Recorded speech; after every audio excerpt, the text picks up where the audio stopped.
মৰিয়নীত গৌৰৱ গগৈৰ নেতৃত্বত বিৰোধী মিত্ৰজোঁটৰ বিশাল নিৰ্বাচনী ৰেলী ৰাইজৰ দলৰ প্ৰাৰ্থী জ্ঞানশ্ৰী বৰাৰ সমৰ্থনত বাহিৰ কৰা হয় এই বিশাল ৰেলী মৰিয়নী থানা তিনিআলিৰ পৰা উলিওৱা এই ৰেলী ৰাইজৰ দলৰ উপসভাপতি বেদান্ত লস্কৰকে ধৰি অংশগ্ৰহণ কৰে বহু নেতা কৰ্মীয়ে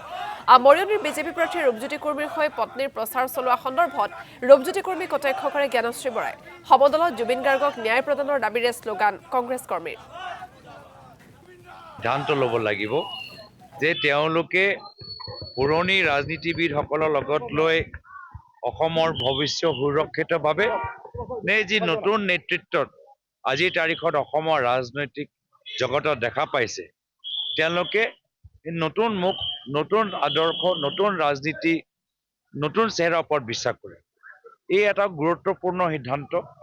যিহেতু যিসকল আজিৰ তাৰিখত ক্ষমতাত আছে আজি তেওঁলোকক অসমৰ জনসাধাৰণে প্ৰায় ২৫ বছৰৰ পৰা চাই আহিছে যদি আমি মুখ্যমন্ত্ৰী হিমন্ত বিশ্ব শৰ্মা ডাঙৰীয়াক গাদীৰ পৰা আঁতৰাবলৈ বিচাৰোঁ তেতিয়াহ'লে মৰিয়নী সমষ্টিত মিত্ৰজোঁটৰ প্ৰাৰ্থী ৰাইজৰ দলৰ প্ৰাৰ্থী জ্ঞানেশ্ৰী বৰা ডাঙৰীয়ানীক ইয়াৰ পৰা জিকাই পঠাব লাগিব এয়া অনুৰোধ কৰিবলৈ আজি মই আহিছোঁ ৰাজনৈতিক যিটো পৰিচয় এই পৰিচয়টো মোৰ নিজৰ কষ্টৰে মই সৃষ্টি কৰা পৰিচয় মোৰ পিতৃ মাতৃৰ নামেৰে মোৰ পৰিচয় নহয় মোৰ জীৱন সংগীৰ নামেৰে মোৰ ৰাজনৈতিক পৰিচয় নহয় ৰূপজ্যোতি কুৰ্মী ডাঙৰীয়াতকৈ তেখেতৰ পত্নী বেছি ভাল হয়তো ৰাজনৈতিক নেত্ৰী হ'ব পাৰিব যেন লাগিছে গতিকে ৰূপজ্যোতি কুৰ্মী ডাঙৰীয়াই তেখেতৰ আসনখনেই পত্নীলৈ এৰি দিলে ময়ে বেছি ভাল পাম কাৰণ মই বিচাৰোঁ যে নাৰী ওলাই আহক যিসকল যোগ্য হয় সবল হয় আৰু